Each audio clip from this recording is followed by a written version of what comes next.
Some people in the rest of the world drink tea too. And, but not me. If I'm going to drink something, I want it to do something to me. You know, it's like I went in the other day and said I'd have a quadruple espresso. And the guy looked at me and he said, "That's awfully strong." And I said, "Yeah, I know, but I need to go to bed soon."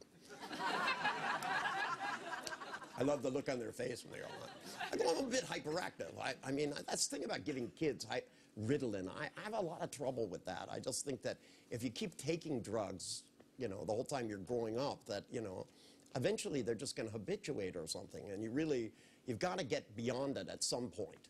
You know, that, you know, there has to be some way where you start taking them and then stop taking them or something, you know, a change of diet, maybe a change of attitude, maybe a little trance. Or my first solution was, since Ritalin is really speed, you know, that's what it is. If you give it to a normal person, it pumps them way up. It's like methadone or any of that kind of stuff. And, you know, hyperactive kids supposedly react to it differently, although they look like little burned out speed freaks to me. Having grown up in the 60s, I recognize it. You know, a lot of my friends had that same look on their face. You know, they could fold a napkin over and over again. No problem concentrating.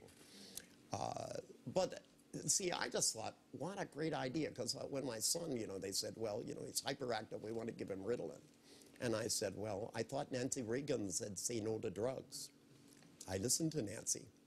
And they said, well, you know, these aren't street drugs, these are pharmaceuticals. And I said, you're not a doctor, you're a school counselor. But I have a solution. So I went to the school board, and I went in and I said, they tell me my son's hyperactive. He doesn't seem very hyperactive to me. And I could tell they were going, uh-oh, this is going to be trouble. And I said, I think what we should do is take all the speed away from all these kids and give it to the teachers so they can keep up. Since it's not harmful to your health. Because to me, I don't know, that's a big jump to make, to say that, you know, that, well, you know, studies have proved, of course you can concentrate better if you take, you know, something like that. But, you know, I mean, that's why in the middle of the night when I lose track of what I'm writing, I'll drink a couple cups of coffee. You know, I dedicated a book to Folgers coffee.